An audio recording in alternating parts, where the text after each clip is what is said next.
সকলকে আমার ইউটিউব চ্যানেলে স্বাগতম। আপনারা যদি আমার চ্যানেলটায় নতুন হয়ে থাকেন অবশ্যই চ্যানেলটা সাবস্ক্রাইব করবেন এবং ভিডিওটা যদি আপনার কাছে গুরুত্বপূর্ণ মনে হয় অবশ্যই লাইক করবেন এবং যদি কোনো রকম প্রশ্ন থাকে কমেন্ট বক্সে অবশ্যই জানাবেন। আজকে আমরা সবাই জানি যে এসএলএসটির হাইকোর্টে তিনটি গুরুত্বপূর্ণ বিষয় নিয়ে শুনানি হবে।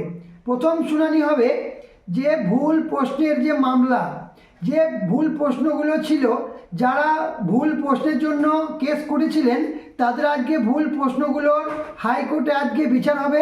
সুতরাং আপনারা অবশ্যই কমেন্টে জানাবেন যদি কোনো রকম প্রশ্ন থাকে। 2 নম্বর বিষয় হচ্ছে গিয়ে এক্সপিরিয়েন্সের নাম্বার।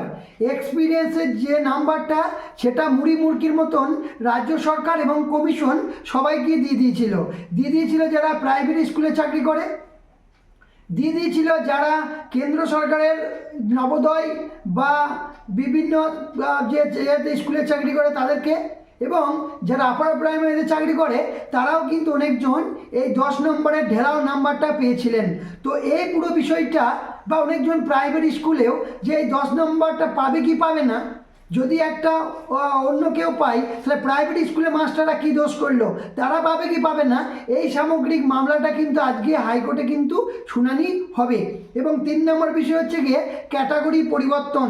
এই ক্যাটাগরি পরিবর্তন করা হয়েছিল অনেকজন, আপনারা জানেন যে পিএইচ যারা ছিল এই পিএইচের মামলাটাও আজকে শুনানি হবে এবং ওবিসির মামলাটাও কিন্তু আজকে শুনানি হবে। পিএইচ মানে কি?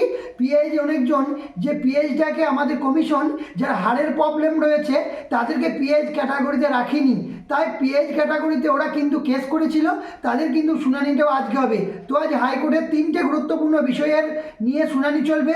একটা হচ্ছে প্রাইভেট স্কুল তারা পাবে কি পাবে না 10 নম্বর, বা কেন্দ্র সরকারের বিভিন্ন স্কুলগুলো যারা তারা পাবে কি পাবে না এটা, এবং 2 নম্বর যে ক্যাটাগরি পরিবর্তন, এবং 3 নম্বর হচ্ছে ভুল প্রশ্নের মামলা।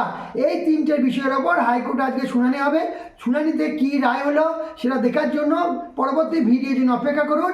আপনারা ভালো থাকবেন, যদি কোনো রকম প্রশ্ন থাকে কমেন্ট বক্সে অবশ্যই জানাবেন। ধন্যবাদ।